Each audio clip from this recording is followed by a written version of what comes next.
voice to the assembled devotees. This is Tiffany in Pennsylvania. Hare Krishna. Hare Krishna, Tiffany Mataji, Dandavat Pranam, all good Sri Srila Prabhupada and Gurudev. Thank you so much for joining, Mataji.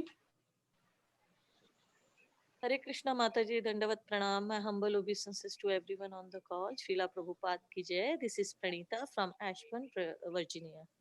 Hare Krishna, Pranita Mataji, Dandavat Pranam, all good Sri Srila Prabhupada and Gurudev. Thank you so much for joining.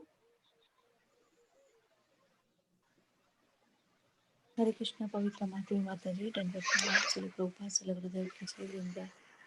Hare Krishna, Vande Gopika Mataji, Dandavat Pranam, all good Sri Srila Prabhupada and Gurudev. Thank you so much for joining. हरे कृष्णा पवित्र माधव प्रणाम श्रील प्रभुपाद की जय गुरु महाराज की जय this is Shyama Gauri दासी from Charlotte Hare Krishna, Shama Gauri Mataji, Dandavat Pranam, all good Sri Srila Prabhupada and Gurudev. Thank you so much for joining. Hare Krishna, Pavitra Madhvi Mataji, all glory Srila Prabhupada and Guru Maharaj. My humble obeisances to you and all the devotees. This is Krishna Kumari Devidasi from Raleigh. Hare Krishna, Krishna Kumari Mataji, Dandavat Pranam, all good Sri Srila Prabhupada and Gurudev. Thank you so much for joining, Mataji. Hare Krishna, Pavitra Madhavi Mataji. Please accept my humble obeisances. All glories to Srila Prabhupada and Guru Maharaj. This is Brinda from Baltimore. Hare Krishna, Vranda Mataji, Dandavat Pranam, all good Sri Srila Prabhupada and Gurudev. Thank you so much for joining, Mataji.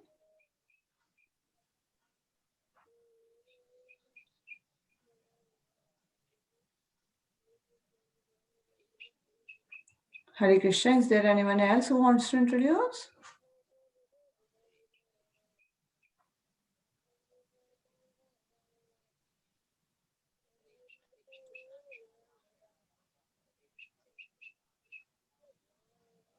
हरे कृष्णा माता जी वृंदा माता जी will sing जय राधा माता. Okay, thank you, Mataji. So, thank you everyone for joining this morning. So, now when the Mataji will sing, as Shankari Mataji said that she will sing Jai Radha Madhav. So, Vranda Mataji, please take over the call, Mataji. Sure, Mataji. Thank you, Mataji.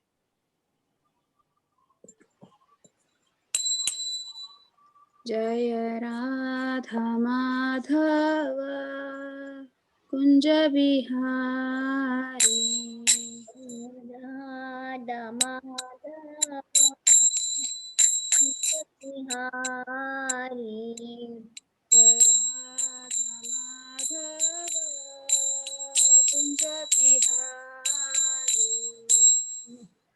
Jaya Radha Madhava Kunja Bihari Jaya Gopi Jana Vallabha Girivaradhari Gopi Jana Vallabha Girivaradhari Yashodanandana Vrajajana Ranjana Yashodanandana Vrajajana Ranjana Hare Krishna, Hare Krishna, Krishna Krishna, Hare Hare, Ram Ram, Ram Ram, Hare Krishna, Hare Krishna, Krishna. Yashodanandana Vrajajana Ranjana Yamuna Vanachari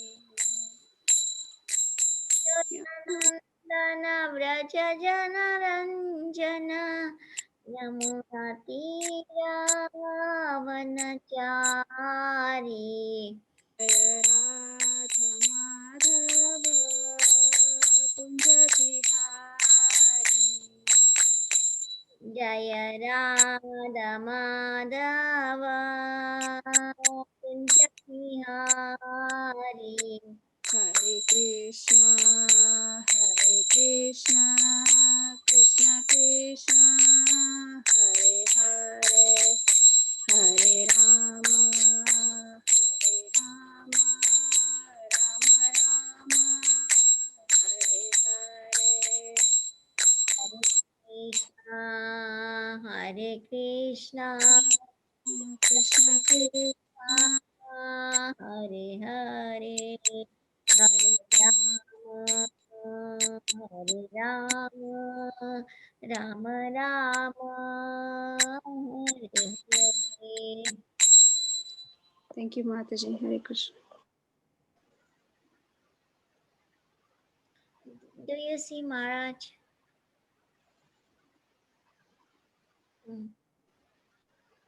No, Mataji is not. Maharaj is not there? Not yet, Mataji. Okay. No, Then- not yet. Yeah, someone can read the shloka then. Maharaj is not here.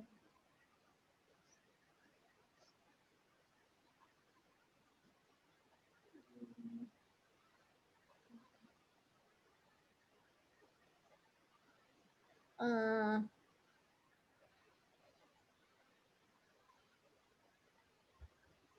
Hare Krishna Mataji, can I read? yes, Mataji. Srimad Bhagavatam 4.29, 33rd verse. Yatha hi purusha bharam shirasa gurumudvahan tam skandhena sa adhatte tatha sarva pratikriyaha. Do we read the word for word also, Mata? That's okay. You can read translation. Okay, translation. A man may carry a burden on his head, and when he feels it to be too heavy, he sometimes gives relief to his uh, head by putting the burden on his shoulder. In this way, he tries to relieve himself of the burden. However, whatever process he devises to counteract the burden does nothing more than put the same burden from one place to another.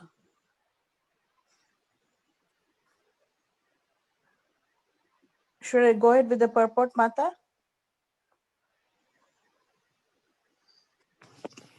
Yes, please. Okay, sure, thanks. Yeah, purport by His Divine Grace, A.C. Bhaktivedanta Swami Srila Prabhupada ki jai.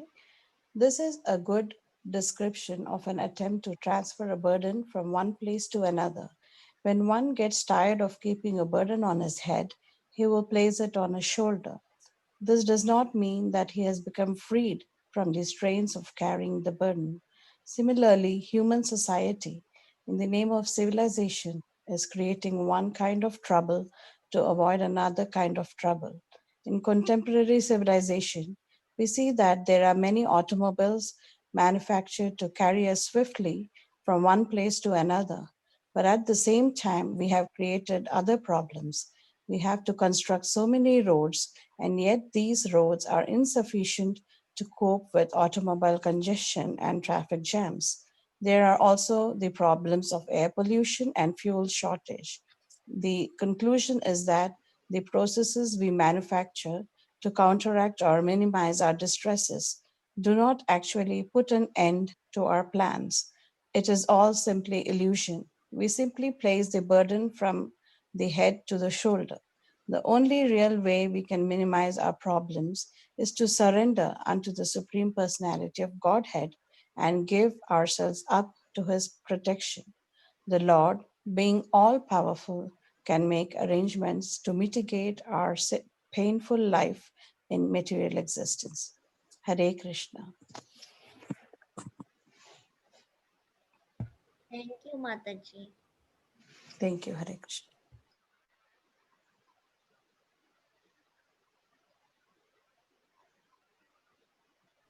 Maharaj is not here yet.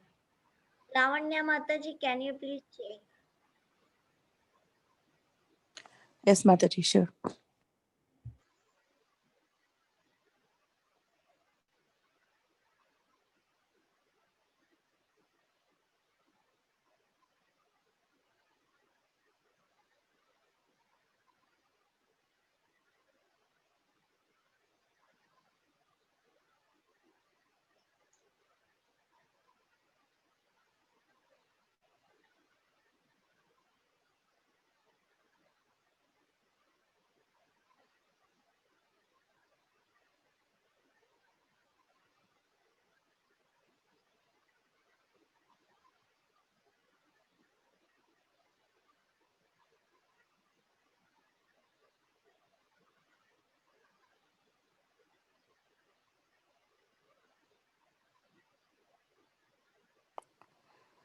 Mataji, I messaged that Prabhuji. I think we should wait 2 more minutes until Maharaj joins, maybe.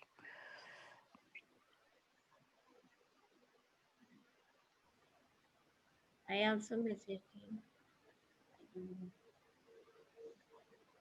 He yesterday he confirmed that Maharaj is gonna come.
वैष्णवांश्च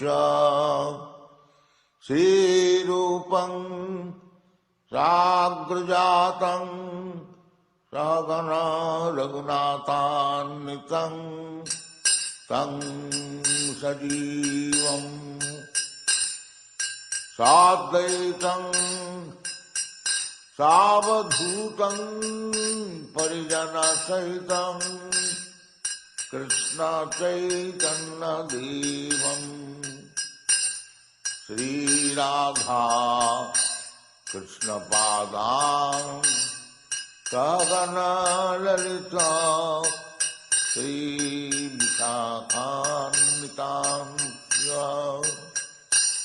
Hare Krishna Krishna Krishna Hare Hare Hare Ram Ram Ram Hare Hare Hare Krishna Krishna Krishna Hare Hare Krishna Mataji, Maharaj joined. Hare Ram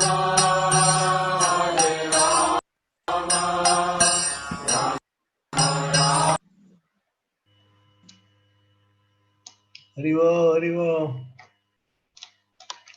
Haribo, Preeti. Hare Krishna, Maharaj. Please accept my humble obeisances. All glories to Srila Prabhupada, all glories to Guru Maharaj.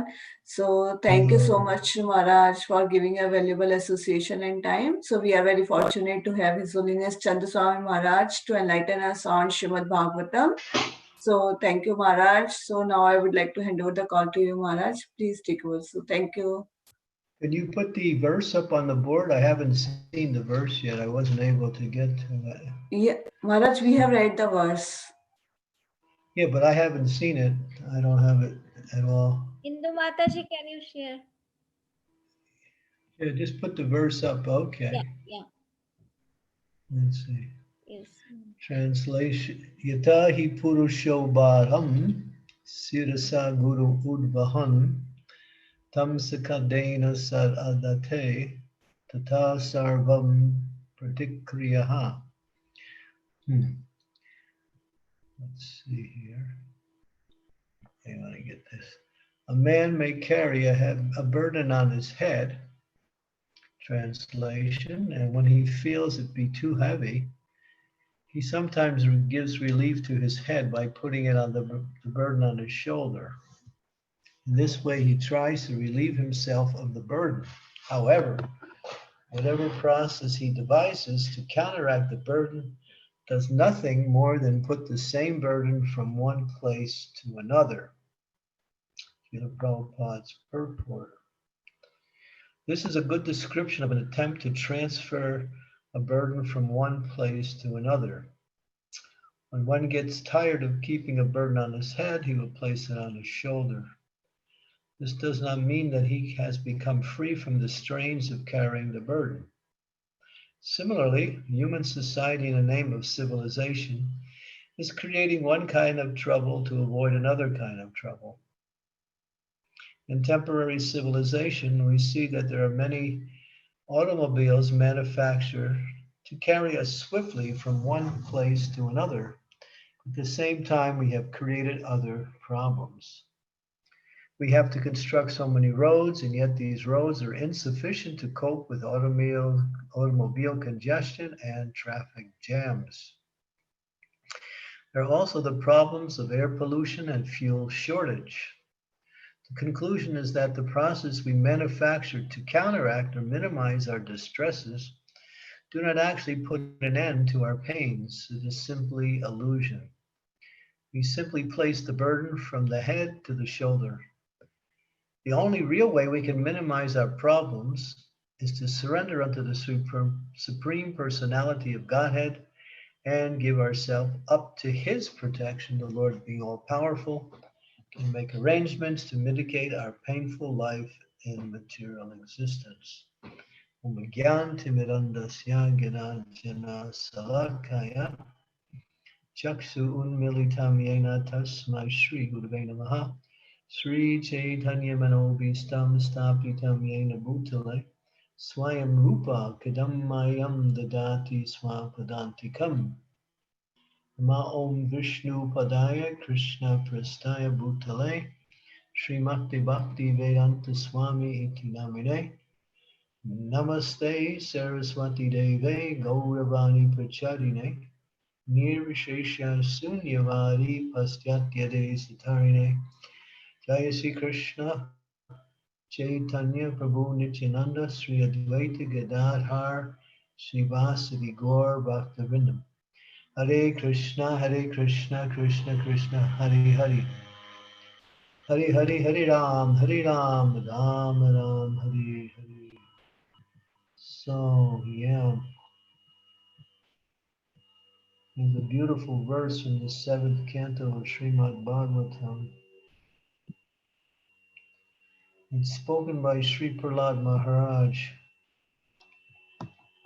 He's giving us some really interesting insights about trying to simply juggle the material energy to make it happy, to look for happiness simply through this juggling process. This is what everyone tries to do. Let me see, I'm looking for that verse. I think I might find it. See here.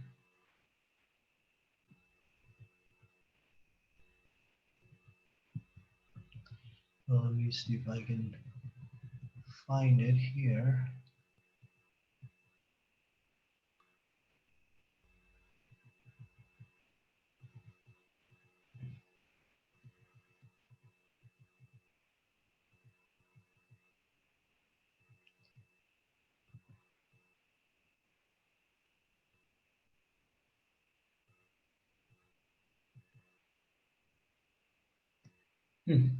See where it's somehow I skips.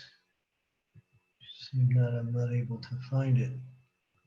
But it's the verse in essence says that Prahlad Maharaj is speaking to his classmates. And the basic principle is that the more one tries for material happiness, the more one gets material suffering. And the basic principle that is being pointed out is that here's the verse. In this material world, every materialist desires to achieve happiness and diminish his distress, and therefore he acts accordingly. Actually, however, one is happy as long as he does not endeavor for happiness. As soon as one begins his activities for happiness, his condition of distress begins. So usually we go for happiness to counteract distress, and then what we do is we just create more distress. The idea of Automobiles is faster transportation and able to reach one's destination in a shorter period of time with some type of luxury connected to it. But then you have all the problems that come: accidents, loss of life, air pollution, exploitation of the earth, and so many other things. We can make a long list. This is pretty much one of the prime examples of how an attempt to increase the quality of life only decreases the quality of life. So the point is not to waste time in simply trying to adjust to material energy, because the material energy is Daivi, Daiviyesha Gunamayi, Mama Maya Maratayataya. It works under my direction, Krishna says, and it produces all moving and non-moving beings. So this material energy is Daivi, it's spiritual. It's under the control of the supreme source of its existence, Shri Krishna himself. And one cannot control the material energy. Sometimes we try to adjust it, and we see that there's some adjustment due to our endeavors. But then again, we don't really understand the outcome. The outcome should be something better. Sometimes something apparently comes better in due course of initially, but in due course of time, because of the waves of the material energy are always moving. The modes, goodness, passion, and ignorance, are never stable. As is mentioned in the Bhagavad Gita, the mode of goodness sometimes is prominent, and sometimes the mode of passion overshadows the mode of goodness, and sometimes ignorance overshadows goodness and passion. And so the material energy is always changing. So whatever we can establish is always lost in due course of time. And then many times whatever we establish never is the satisfaction we are looking for. But that's not really the point. This is just to show you how material energy works. The real point is not wasting time and trying to improve one's material situation. Better to concentrate one's time in developing that plan and fortifying that plan, where one develops a permanent situation that is free from all forms of suffering and brings one to what we say spiritual consciousness. In other words, one should just endeavor to become Krishna conscious. That endeavor is never ever lost. Even if it falls short at the end of one's life, one, say, becomes 70 or 80% Krishna conscious. That's never lost, even at the change of a body, because that will carry one to the next life in that same percentage. And one, by the arrangement of Krishna through the material energy, will again pick up where they left off in their previous life to begin again to finish their remaining percentage of Krishna consciousness. So it's always money in the bank when you engage in devotional activities, and it's always a debit or a loss, a deficit when we perform activities to improve our material arrangements. Therefore, it said one should live simply and with the bare necessities of life, and that way one has enough time for the real goal of life, which is to go back home, back to Godhead, or to become Krishna consciousness in this life, and then eventually achieve the goal of that endeavor. So therefore, the acharyas, the spiritual teachers, they can see the futility that the living entity endeavors.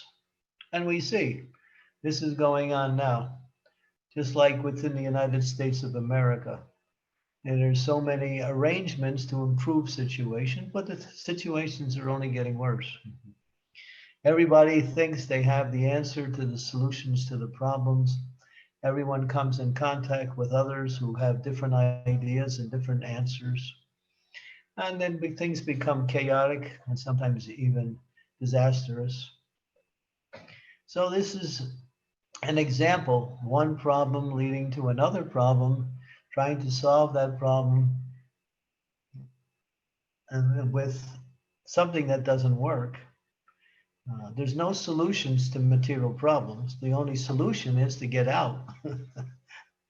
If the house is on fire and you're there with your little cup of water throwing it on the fire, better to get out of the house and save yourself. That even though the house may burn, there's no loss. So in the same way, we may find ourselves with a little less material arrangements when we don't make big plans for these things, but at the same time, we'll have that treasure that can never be taken away by time, and that is our relationship with Krishna and devotion. So this analogy given in this particular verse is really appropriate. How by shifting the burden from one side to another, all you do is you keep the burden, you don't get rid of the burden. So material life is simply a burden. It's a burden. Happiness will come, distress will come. Never mind. Don't worry about these things. They'll come and go. Better just to focus on the goal of life and depend on Krishna in all situations. That's all. We may, we may get sick, so we make some arrangements to get well again. That's natural, and that's also what we say human. It's also recommended to take care on the basic needs. But the problem is material civilization, and each and every one of us, we waste too much time in doing a lot of things that are unnecessary, where we could be using that same time for chanting, for reading, for studying, for serving, and for developing stronger connections with Krishna by offering prayers to Krishna, thinking about Krishna, and associating with devotees. So, this verse, and Prabhupada in this purport in the 7th canto refers to that verse in this first canto where he says, Tasyaito hetu praditaina kovito. That, your happiness comes, your distress comes, don't worry about it. That's just the way it is. And there is that example where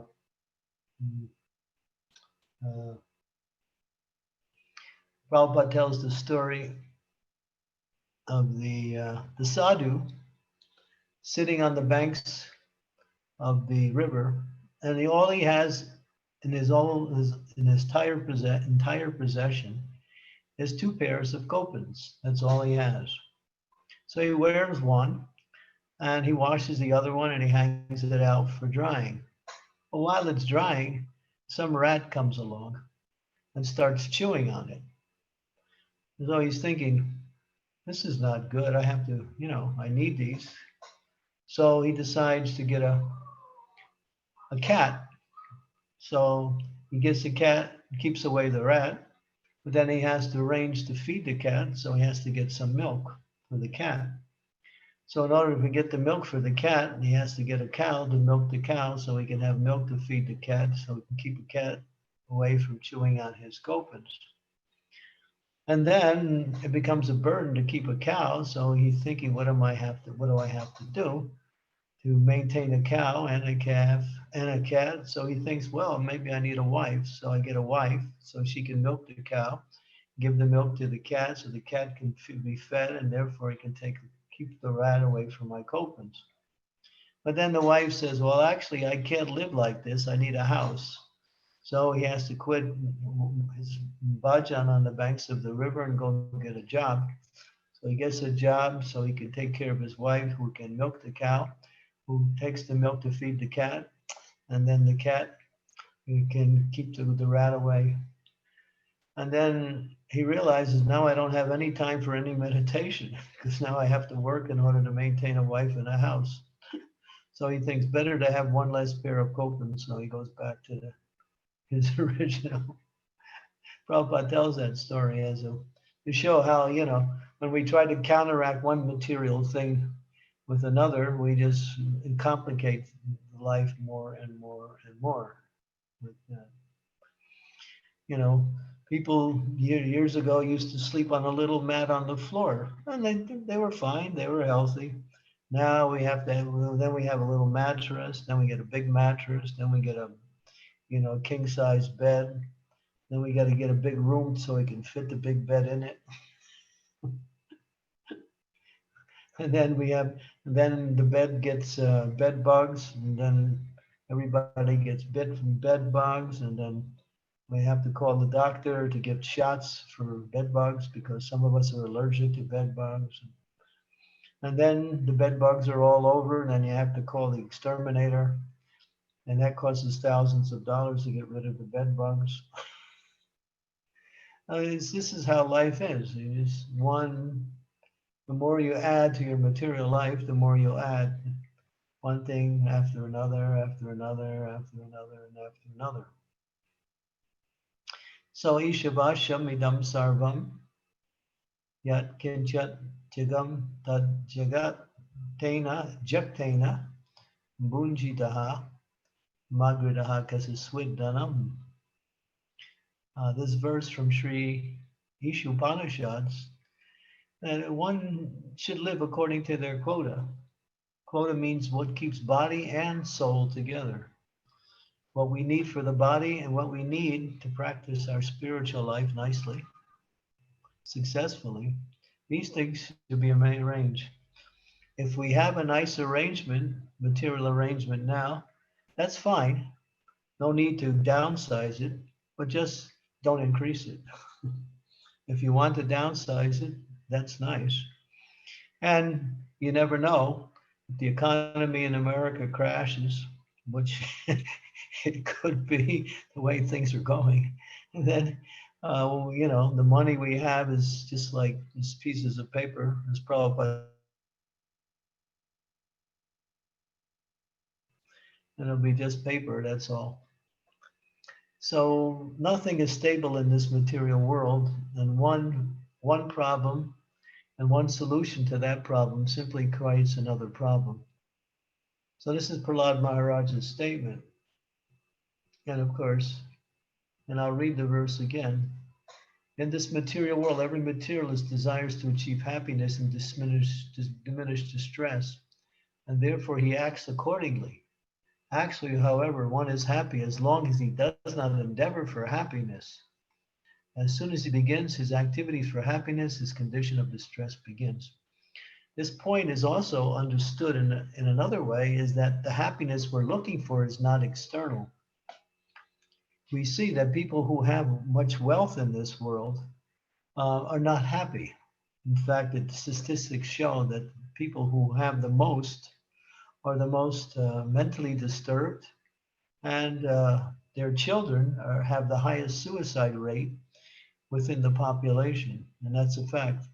Children who have come from affluent families, especially those in their teenage years, are ranked as the highest among the suicide rates. Why? Because they've been given the idea that, you have all these things, that's nice, now you can be happy.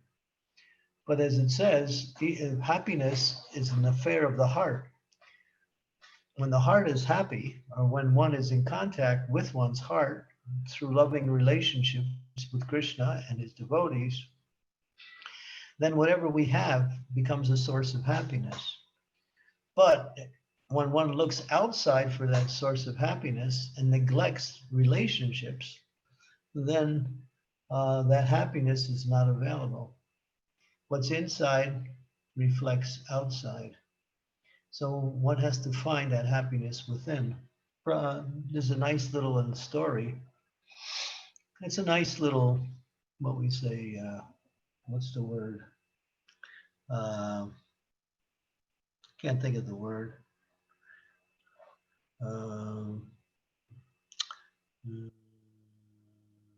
It says a story with a message.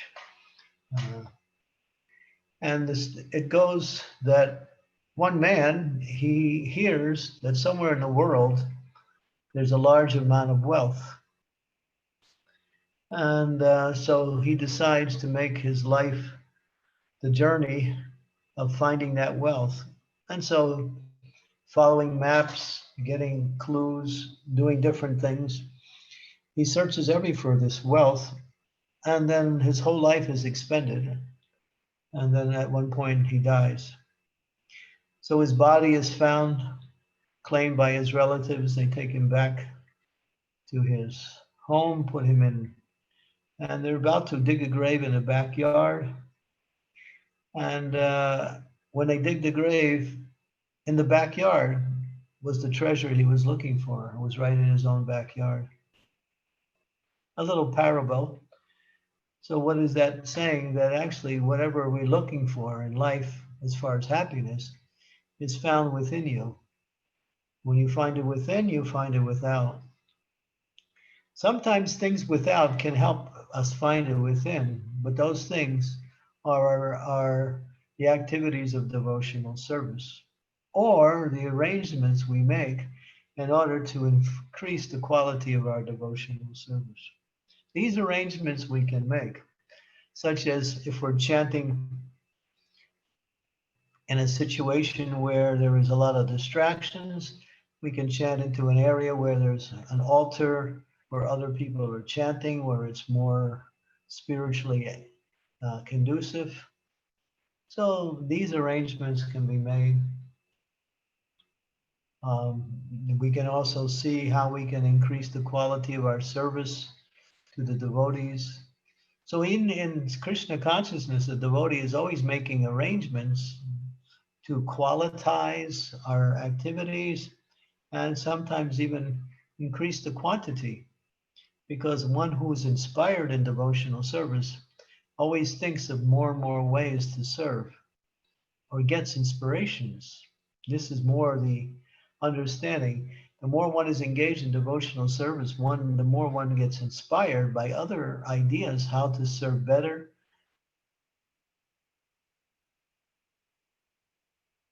Through the inspiration, once the inspiration is there, the desire comes, and when the desire comes, Krishna, through his mercy, inspires the devotee to make the arrangements to fulfill those spiritual desires.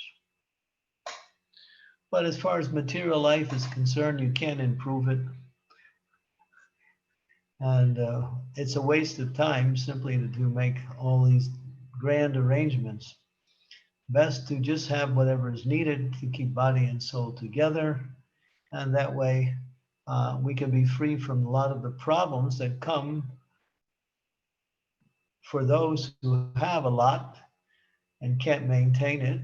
They're always they think that maintaining whatever they have means increasing whatever they have. And therefore, it's only more and more problems. So this verse is very instructive, both the one in the 7th canto and the one in the 4th canto. That material life is not about shifting the burdens or trying to find happiness through material arrangements. It's simply about using our time, intelligence, energy, facilities, and whatever else we have in increasing the quality of our attention and devotion on Sri Krishna. Because the more we bring Krishna into our life, the more the life becomes auspicious. Wherever Krishna is there, to whatever degree he's there, that place becomes a holy place. So just like we have deities in our homes, for those of us who have deities, we worship our deity. The home is not a house, it's a mandir. It's a place where the Lord resides. So wherever the Lord resides is a mandir, it's a temple. And therefore, it is not simply something in the material world, but a place to practice Krishna consciousness. And a place to offer our devotion to the Lord and his deity form. So these are some things we could look towards to try to increase the quality of our spiritual life. which is always unlimited. As Prabhupada said, in spiritual life there's no limit to how much you can become Krishna conscious.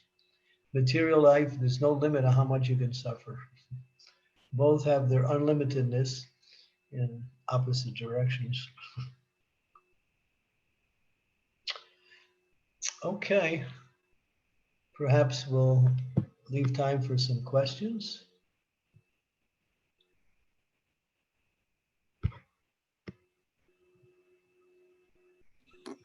Hare Krishna. Thank you so much, Maharaj, for the nectar, and it was so beautiful as usual. So wonderful instructions.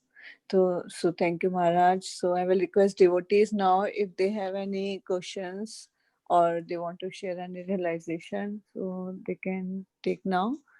So thank you so much. Hare Krishna.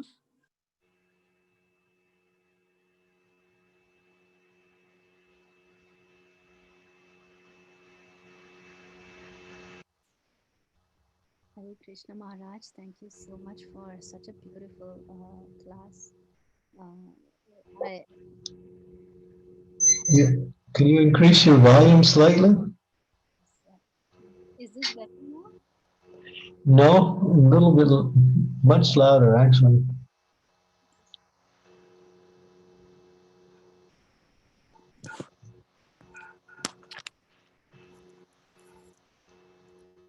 Hare Krishna Maharaj, can you hear me now? Is this better?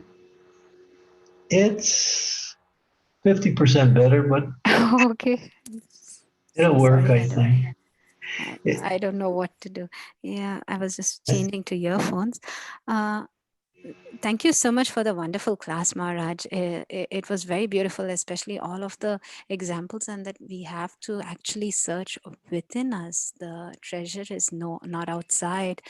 And the example, the story of the particular sage who was first trying to meditate, and then from there how he builds his family, and then that is exactly my position, because we are in this material world, and one thing after the other, things, just material needs are just increasing. So that was my question, Maharaj.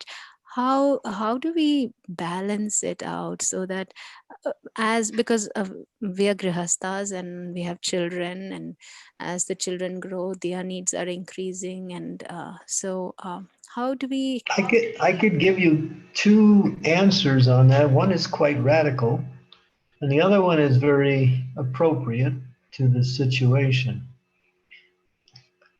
Would you like to hear the radical reason?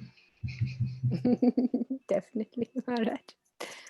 Okay, and this is the future of our movement. That's why it seems to be a little radical, although it's not radical in essence. It's just a great leap away from what we are now and the way we live to what Srila Prabhupada said would be the ideal lifestyle. And actually, he said the necessary lifestyle as this age of Kali continues.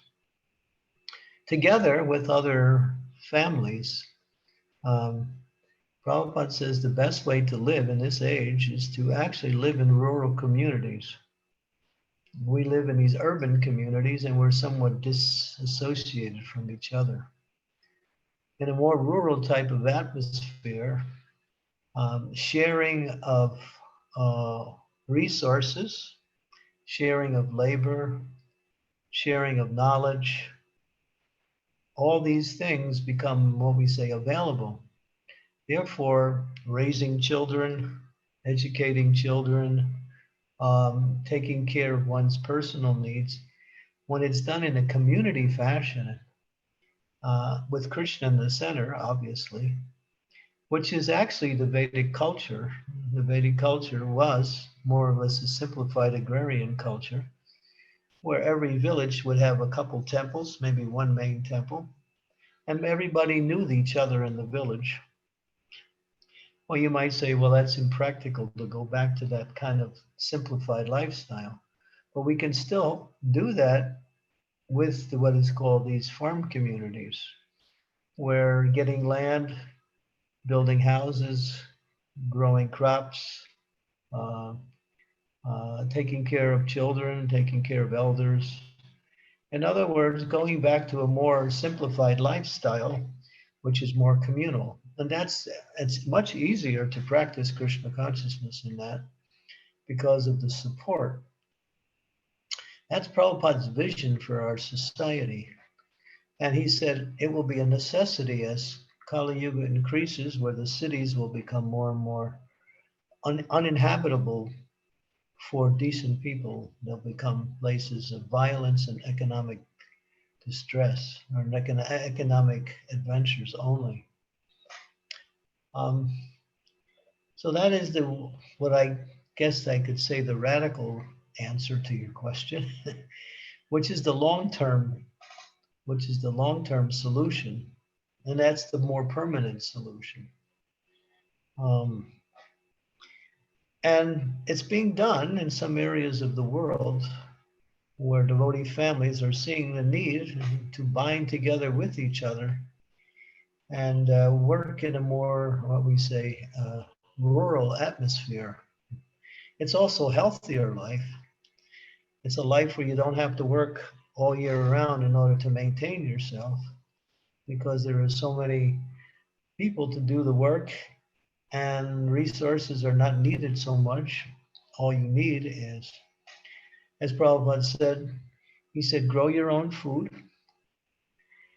He said, make your own cloth, make your own clothing. He said, learn the science of medicine by studying herbs. In other words, the earth is full of so many medicinal herbs, which it can be made into medicines, just like in New Taliban in Mississippi, we have a devotee there. His name is Dvibucha. He has a business. And when I was there, he was showing me around the forest area, pointing to the different plants. And he could describe each of the plant and what each plant had a medicinal, what we say, cure to it, a cure to it. And you just have to know how to extract the plant's, energy and put it into a form of a medicine.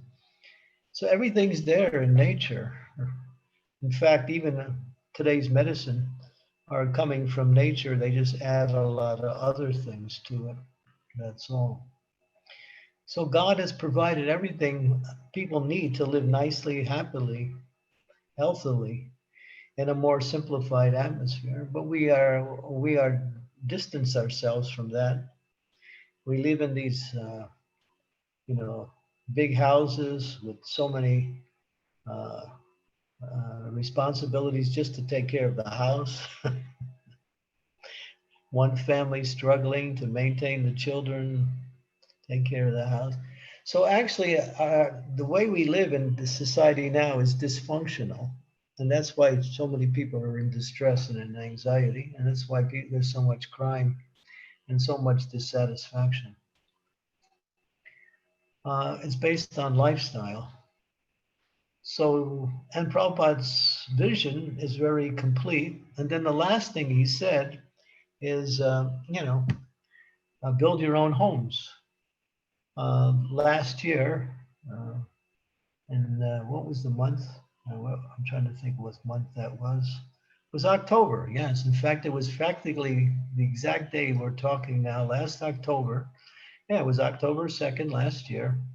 I was sitting with a bunch of devotees in the Amish community in Pennsylvania. We had been invited by them. We had actually asked them if we could spend time with them. So we spent about 8 hours sitting with them and talking. And they were telling about their whole lifestyle. If you know anything about the Amish, they don't use any electricity. They don't have any cars. They don't, they do everything insular. They school their own children. Everything is done within the community like that. And they were giving us a lot of information on how they live. We were asking questions. We came with about a dozen devotees. And so there's an example right in the United States. There's a couple communities like that that have been traditional. They go back hundreds of years. They're coming from the German stock. And then, of course, they all come together on Sunday, and they also do their prayers, and they do their prayers daily also within their families like that. So we were studying them because we wanted to understand more how to bring Prabhupada's vision for the future in terms of rural communities, cow protection, agriculture, simple living. So we were gathering information, but we found from that community alone a lot of what we say good ideas that could be implemented anywhere by any serious group of people. So that's the long-term solution, which is the permanent solution.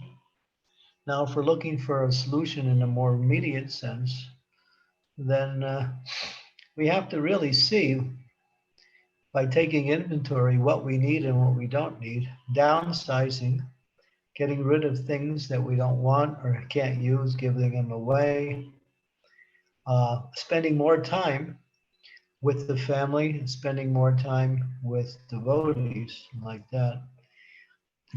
This is one of the benefits of this recent virus is that it's brought families together a lot more to the chagrin of some, but to the happiness of others, families have become more and more together. Where before, some were working and busy, school, everyone is doing something like that. And it was more like a fractionalized community, fractionalized family. So on a very immediate level, try to bring more time for the family, for more Krishna consciousness. That will give you more of an insight on how to live free from a lot of the excess that we somehow or other. It's not that because we wanted all these things, it's because they've been imposed upon us as a social necessity. If you want to live in the society and stay up to the society's norms, and then there's a standard that they throw at you. And the standard is never stable, it's always increasing. So as the standard increases, you're also being forced to somehow or other keep up with the standard. It's not enough to have one car for the whole family. Every person in the family has to have a car. That means more work to maintain the cars, insurance, gas, repairs, parking problems, places. It's just unlimited. So community is the solution, but in the meantime, we can see how we can downsize our present situation. And if we seriously, with a careful evaluation, we can see some of the things we don't need and some of the activities we can, what we say, minimize and spend more time in devotional life. Because as we spend more time in devotional life, then our consciousness becomes more purified. And then even from the material point of view, through a more purified consciousness, we have the, what we say, the tools and the vision how to deal with our material responsibilities. And through that, we can also learn how to simplify our life. I'll just mention this. One of the greatest happinesses that I get is when I can give something away. You know, as a sannyasi, people are always giving me things, you know, gifts and other resources, finances, and so on. So I'm thinking, wow, that's nice. I got more than I need. I have to figure out how to use it. And so when I find some source where that people can use what I have or give it away, or when I can just get rid of it, it brings me a sense of satisfaction like that. Of course, receiving things are also nice, but then again, we have to live in such a way as that we don't overburden our life with things that we just think we need, but we don't need.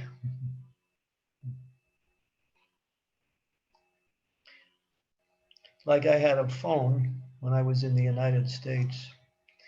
It was a real simple Nokia phone. You flip it open, you flip it closed, and you flip it. It did two things.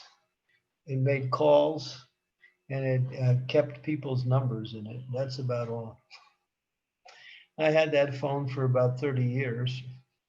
Just recently, within the last few years, somebody gave me one of these Android phones and said, "This is what you need, Maharaj. Without this, you're not up. You're not with it, you know." So I said, "All right, maybe I could find some use for it." But I would never go out and buy one. So, but we have to be careful because as a family, the children are influenced by the environment and by their friends, and they're always telling us, well, they need this, they need that, they need this. The children are sometimes pushing us to get more for whatever reason. So be wary of that. Thank you so much for such a detailed answer. Definitely, the radical way to go is it. I never thought about it that way. I've seen people in communities, but I never thought about it on a personal level. But now that you have given that instruction, we are praying that someday it becomes possible. Thank you. Yeah, you don't even have to start your own community. You have to see what communities are going, and if you're enthusiastic enough and ready to make a radical change, you can probably join a community that's already in progress. Hare Krishna Maharaj. Thank you so much. Please bless us, all of us. Hare Krishna. Thank you for the most relevant question.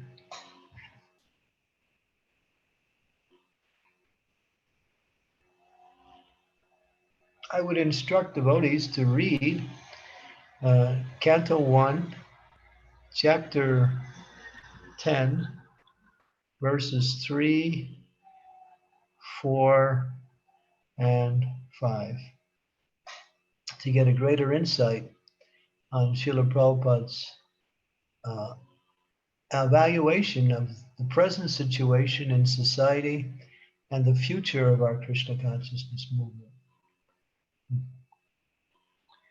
That's Bhagavatam 1:10:3.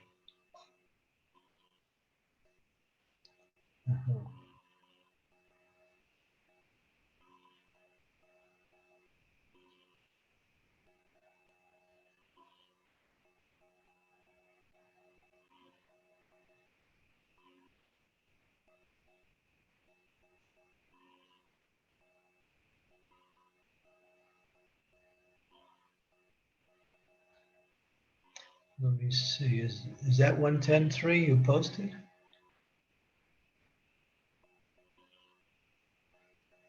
Yes, Maharaj. Okay. Let me see. This doesn't look like the verse. Go to I'm sorry, 1:10:4. That's the verse. Yeah, 1:10 verse. That's the verse. 10:4, 10:5. And read these verses, purports, Prabhupada's purports, and you'll see, get an insight of what is actually civilized life.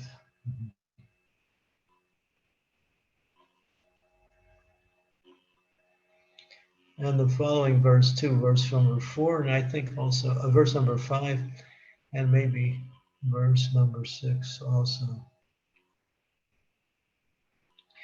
You see, when people are worshiping God, then nature provides everything. although people have so many material things, they're always still in want. Even for the basic necessities of life, sometimes people can't even get that.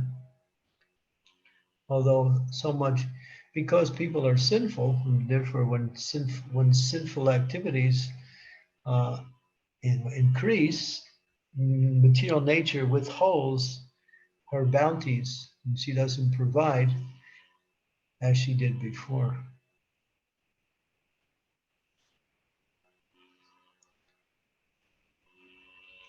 And then this verse here, because the king is righteous, then everyone, we can see that there's no distresses that come from the material energy when there is a saintly king like that. So that's the conclusion of these three verses. Verses 4, 5, and 6, especially 4, verse number 4 is the main verse.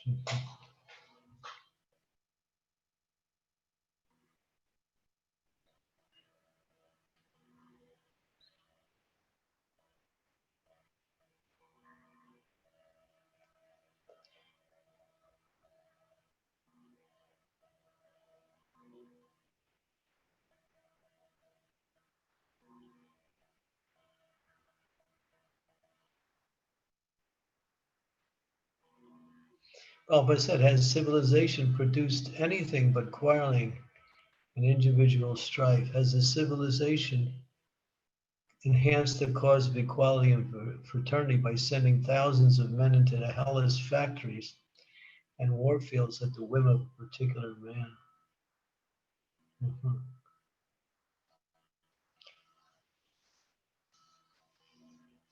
So even now, we can't even get quality food. Everything is, what we say,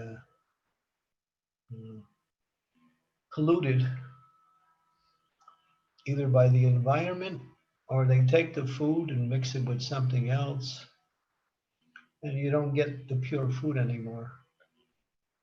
It's all based on economics. Okay.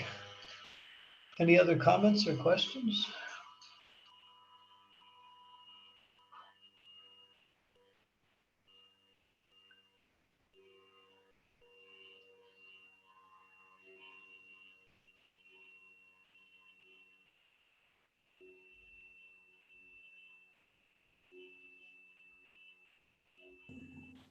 Thank you, Guru Maharaj, for shining the light of enlightenment for all of us struggling in this material energy, in this material situation, to help us stay focused on the goal, and that is Krishna consciousness. That's a very important message. Thank you for giving us this great enlightenment.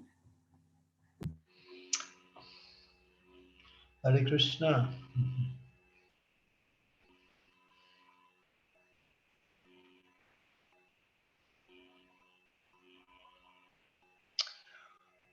Okay, so thank you very much. Hare Krishna Maharaj, thank you so much Maharaj for giving a valuable association. So if no one has any questions or comments, so we can end here. Hare Krishna Maharaj. Thank you, Haribol. Thank you, Guru Maharaj. Hare Krishna. Hare Krishna Maharaj. Okay, thank you everyone for joining. So Vancham Kalparubhesha Kripa Sindhurevcha Patitanam Pavnebhyo Vaishnavebhyo Namo Namah. Anant Koti Vaishnavan ki jai, Srila Prabhupada ki jai, Srimad Bhagavatam ki jai, His Holiness Chandramauli Maharaj ki jai. Thank you Maharaj.